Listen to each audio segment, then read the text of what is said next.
پہاڑوں کے سامنے پیش کی، زمین کے سامنے پیش کی کہ میں تم کو ایک امانت دے رہا ہوں، جس امانت کو تم اٹھا پاؤ گے۔ امانت کیا تھی؟ امانت وہی جو میرے اور آپ کے دلوں کے اندر ہے، اللہ کی وحدانیت اور اس کی توحید۔ یہ امانت تم اٹھاؤ گے تو تمہیں بہترین بدلہ ملے گا۔ آسمانوں، زمین، پہاڑوں نے کہا کہ اگر ہم سے بھول چوک ہو گئی اور غفلت ہو گئی تو اللہ نے فرمایا پھر تو میری جہنم بھی بہت بڑی ہے۔ آدم علیہ السلام سے پہلے کی بات ہے، آدم علیہ السلام تو ابھی چند ہزار سال پرانی بات ہے۔ آسمان اور زمین تو پہلے بنے کہ کان عرشہ علی الماء، اللہ کا عرش اس وقت تک پانی پر تھا، کائنات میں کوئی چیز نہیں تھی، اللہ کا عرش پانی پر اور پانی ہوا پر، اور ہوا اللہ کے حکم کے تابع تھی، اللہ کی مشیت کے تابع تھی۔ پھر اللہ تعالیٰ نے کائنات کو بنانے کا ارادہ فرمایا، اس کا امر کن ہوا، کائنات بنی، پھیلی، آج بھی پھیل رہی ہے۔ جب سے بنائی وہاں سے لے کر کے اربع ارب سال گزر گئے، آج بھی کائنات پھیلتی ہی جا رہی ہیں۔ اللہ نے اپنے عرش کو اوپر کر دیا۔ اس وقت اتنی بڑی طاقتور مخلوق کو اللہ نے یہ حکم دیا، حکم سنایا کہ اگر تم لے لو تو بہترین بدلہ، اگر نہ لو تو پھر میری بھڑکتی جہنم میں ہے۔ آدم علیہ السلام کو جب اللہ تعالیٰ نے وجود عطا فرمایا، آدم علیہ السلام کے اندر اپنی روح ہوگی، اس کے بعد پھر آدم علیہ السلام کو کہا کہ میں تمہیں ایک امانت دے رہا ہوں۔ کہا کون سی امانت؟ کہا توحید، ایک اللہ پر ایمان لانا، ایمان لانے کے بعد جتنے بھی احکام ہیں ان احکام کی پابندی کرنا، یہ امانت ہے۔ اٹھا پاؤں گے؟ آدم علیہ السلام نے فرمایا اگر اٹھا لوں تو؟ کہا جنت۔ کہا اگر غلطی ہو گئی، غفلت ہو گئی اور ہمارے اندر اگر جہالت رہی تو کہا پھر تو جہنم بھی تیار ہے۔ آدم علیہ السلام نے فرمایا کہ اٹھا لیں گے، کوئی بات نہیں۔ تو اللہ نے فرمایا انہ کان ظلوما جہولا، فیصلہ کیا انسان نے اٹھانے کا۔ انسان بڑا ظالم ہے، بڑا جاہل ہے، دکھائی دینے میں بہت بڑا عیب لگتا ہے کہ اللہ نے دو عیب بیان فرمائے کہ انسان نے اتنی بڑی امانت کو اٹھایا، کیا بغیر سوچے سمجھے اٹھا لیا؟ کہ کہا انہ کان ظلوما جہولا، ظلوم ظالم نہیں کہا، ظلوم بہت بڑا ظالم، جہول بہت بڑا جاہل، مبالغہ ہے ان دو لفظوں کے اندر، بہت بڑا ظالم، بہت بڑا جاہل ہے۔ لیکن ویسے دکھائی دینے میں عیب ہے پر بہت بڑی تعریف ہے۔ دیوار کو کبھی ظالم نہیں کہتے، کسی بھی نرجیو چیز کو ہم نے ظالم نہیں کہا، یہاں تک کہ تلوار ہو اس کو بھی ظالم نہیں کہا، چلانے والا ظالم، لیکن وہ تو نہیں، وہ نہیں، کسی بھی نرجیو چیز کو ہم نے ظالم نہیں کہا، اس لیے کہ اس میں عدل اور انصاف نہیں۔ جس میں عدل ہو اس کو کہتے ہیں ظالم، جب وہ عدل نہ کرے تو۔ پھر کیا کہا؟ جاہل، ہم دیوار کو جاہل نہیں کہتے اس لیے کہ وہ نرجو ہے، اس میں جہالت اور علم نہیں۔ جاہل اس کو کہتے ہیں جس میں اللہ نے علم کی صلاحیت رکھی ہو اور پھر بھی وہ جہالت سے پیش آئے تو اس کو کہتے ہیں جاہل۔ اللہ نے کتنا بڑا ہمیں مقام عطا فرمایا۔ میرے بھائیوں، اگر اللہ کی امانت ہم ذمہ داری سے ادا کریں گے، اللہ رب العزت ہماری امانتوں کی حفاظت فرمائے گا۔ حضرت عمر رضی اللہ تعالی عنہ نے ایک بار دربار لگایا، بہت بڑا دربار تھا۔ حضرت عمر کے غلام حضرت اسلم بڑے مشہور غلام ہیں، بڑے ہوشیار تھے۔ وہ فرماتے ہیں کہ حضرت عمر کے دربار میں بہت سارے لوگ آئے، اپنے مسائل کو پیش کرنے لگے، ہمارا یہ مسئلہ ہے، ہمیں یہ دکھ ہے، ہمیں یہ درد ہے اور ہمارا یہ مسئلہ ہے تو آپ حل کرو۔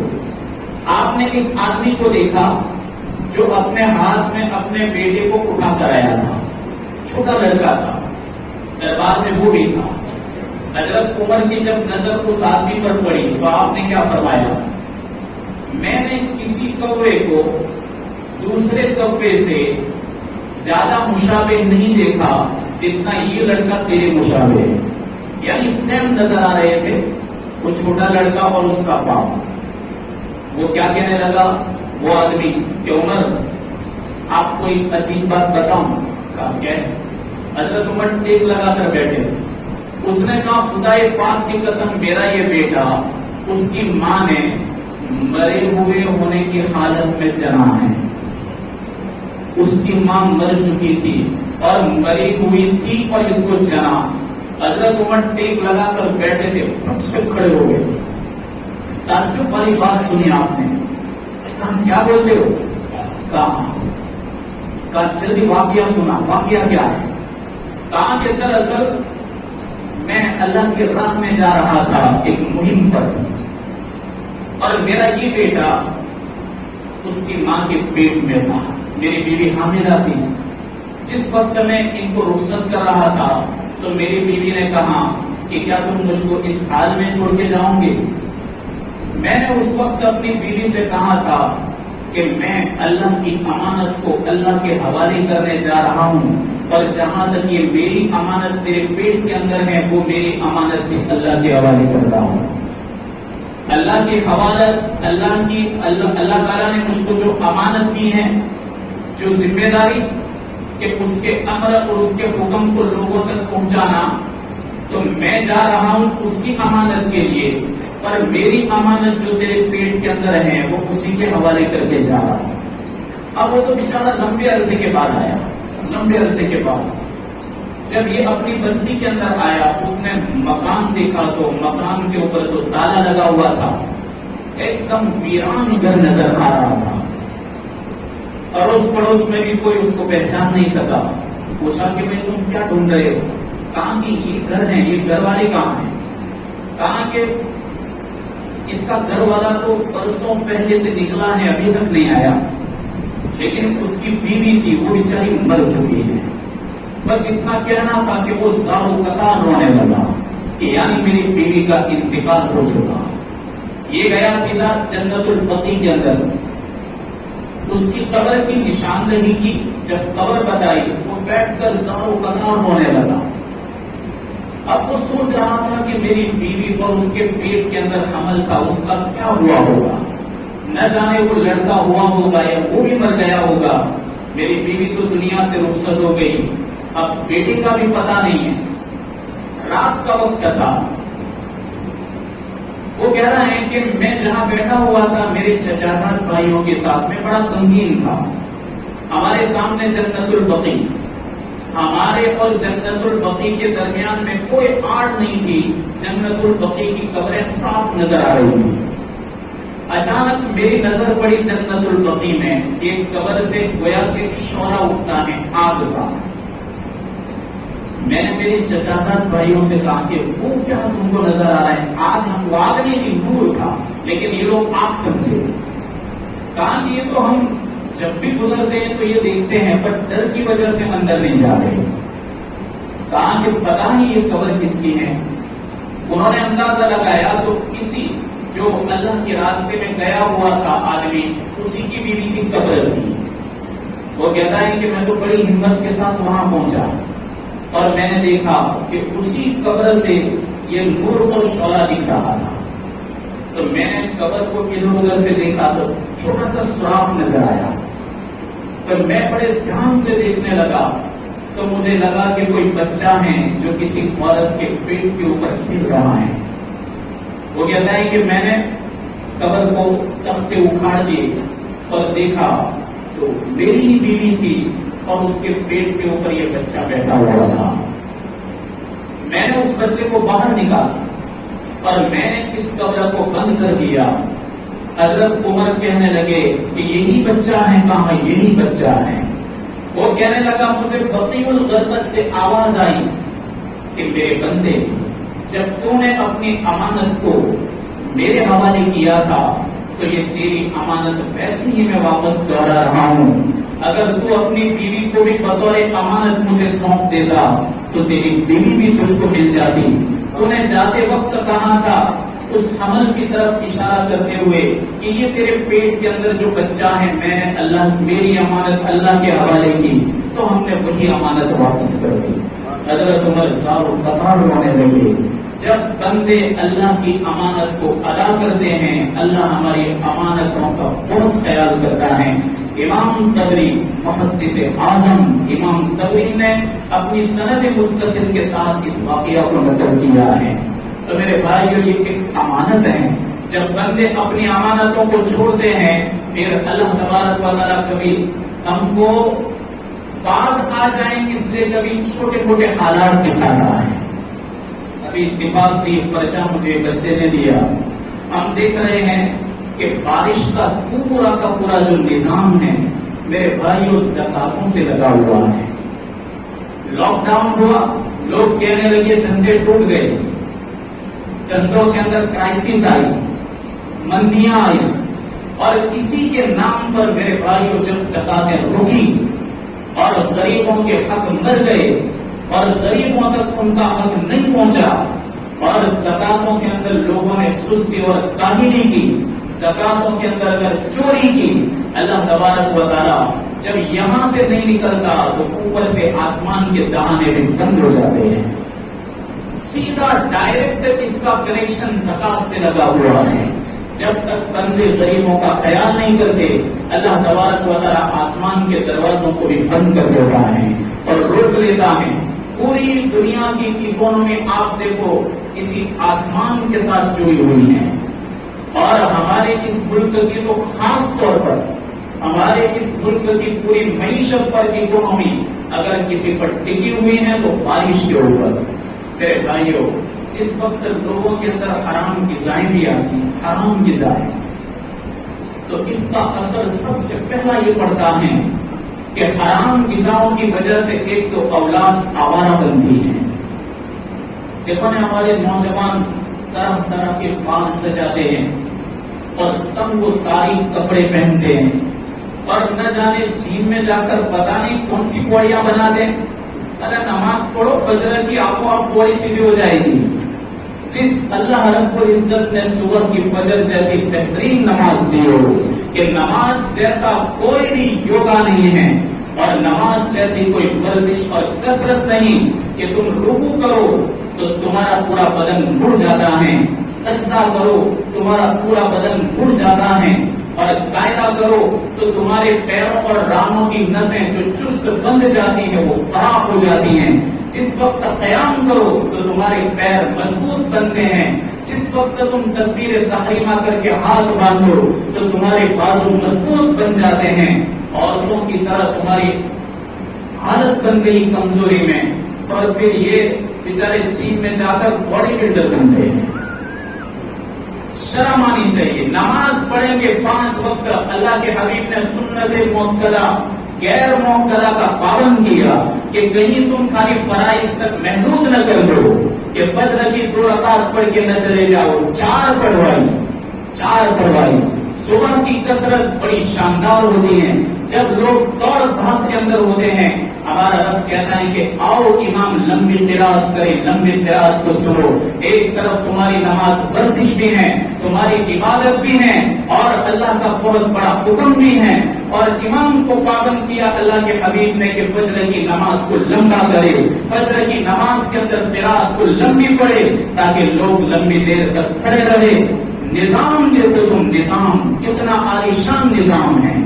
اب سوئے پڑے رہتے ہیں سورج نکلنے تک, جب روزیاں تقسیم ہو جاتی ہیں اس وقت نکلتے ہیں. ہر قسم کی بیماریاں آتی ہیں. اللہ نے ہماری باڈی اس طرح نہیں بنائی, ہماری باڈی اس طرح بنائی نہیں کہ کسرتیں کرنی پڑے. ہماری باڈی کو سیدھا کام سے ہی لگا دیا, وہ کام ہی سیدھا ڈائریکٹ تمہاری ورزش اور کسرت ہے. ہماری بوڑھی عورتوں کو دیکھو, اسی گردن کے اوپر پانی کے بڑے بڑے مٹکے اچکتی تھی, بڑے بڑے تبیلے اچکتی تھی اور اپنے ہاتھوں سے کنووں کے اندر سے پانی نکالتی, اپنے ہاتھوں سے کپڑے دھوتی, سب کچھ ہر کام اپنے ہاتھوں سے کرتی. آج بھی 70-75 سال کی عمر تک پہنچ جاتی ہیں. کتنے بچوں کو جنم دیتی ہیں, کتنے بچوں کو, لیکن اس کے باوجود وہی طاقت ہوتی ہے جو اللہ نے ان کو قدرتی عطا کی ہے. اور آج کی بچیاں 18-17 ینگ ہوتی ہیں، مریل ٹٹو ہوتی ہیں. ہمارے چھوٹے جوان لڑکے جو 21-22 سال کے مردوں جیسے ہوتے ہیں، مردوں کی طرح ہوتے ہیں. یہ کیوں میرے بھائیوں؟ جب اللہ تبارک و تعالیٰ نے ہماری باڈی کو جس قسم سے بنایا اور جس کا ہم نے پابند کیا، یہ پابندیاں ہم نہیں کرتے تو اس قسم کی کمزوریاں آتی ہیں، کمزوریاں آتی ہیں. تو یہ سب سے بڑا مسئلہ ہے حرام غذا کا. حرام غذا گھر میں آئی، تحقیق کرنی پڑے گی کہ کون سی غذا میرے معصوم بچوں کے پیٹ میں جا رہی ہے، اور ہم کون سی غذا کھلا کر کے ہم اپنے بچوں کی پرورش کر رہے ہیں. امام ابو حنیفہ رحمۃ اللہ علیہ کتنے بڑے امام ہیں.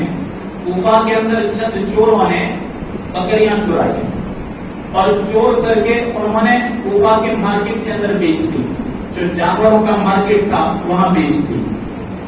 اب یہ بکریاں حلال اور حرام بکریاں خلط ملط ہو گئی، مل گئی. امام ابو حنیفہ کو پتا چلا کہ اس مارکیٹ کے اندر چوری ہوئی بکرے، آج بھی لوگوں کی بکریاں چرا جاتے ہیں، بڑی بڑی بھینسیں چرا جاتے ہیں، جانوروں کو اٹھا جاتے ہیں.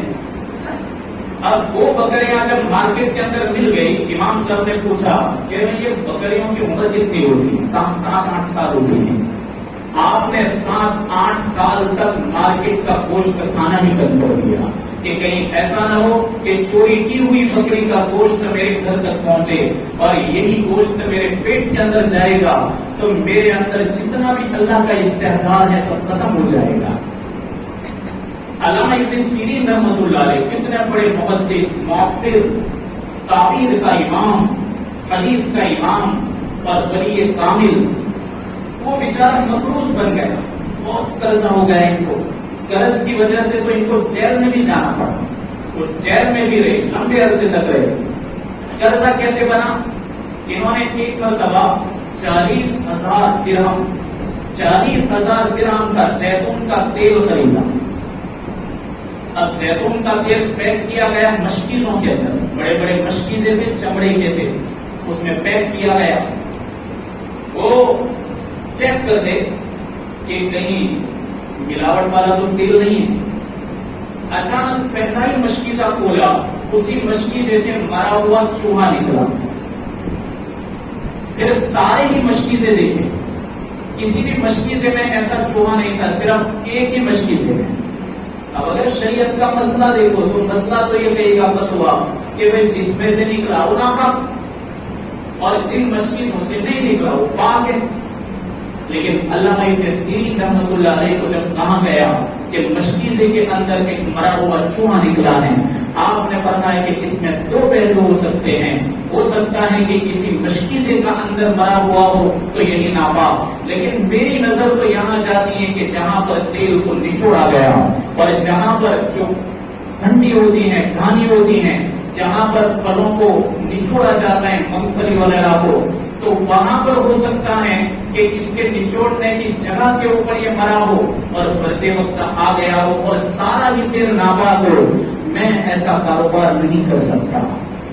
وہ کیسے کیسے تیل ہم کو کھلاتے ہیں، وہ تو خیر غیر تو غیر ہے، ان کے یہاں تو آخرت کچھ نہیں ہے. لیکن جن کے سامنے آخرت ہے، وہ بھی جن کو یقین ہے کہ مر کر کے اللہ کے دربار میں حاضر ہونا ہے اور اللہ کے سامنے جواب دہی ہے، پیشی ہوگی، اللہ کو جواب دینا پڑے گا، ان لوگوں کی بھی یہی حالت ہوتی ہے کہ بیچنے کے وقت کچھ نہیں دیکھا جاتا، صرف پیسے کے اوپر نظر کی جاتی ہے. کسی بھی طریقے سے یہ مال بک جائے اور کسی بھی طریقے سے اس سے منافع ہو جائے، بس صرف نظر کتنے ہوتی ہیں، اللہ کے سامنے حاضری اور اللہ کے سامنے جواب دہی اس کا کوئی یقین نہیں ہوتا. علامہ ابن سیرین نے فرمایا کہ سارا تیل ناپاک ہے، بہا دو اس کو. 40,000 درہم آج کے لاکھوں روپے بنتے ہیں. قرضہ نہیں دے پائے، جب نہیں دے پائے تو ان کو جیل کے اندر بند کر دیا گیا. کیس چلا، کیس میں یہ فیصلہ ہوا کہ جب تک یہ خلاصہ نہ ہو جائے کہ ان کے پاس ہیں کہ نہیں، کیا ہیں، وہاں تک جیل میں رہیں گے.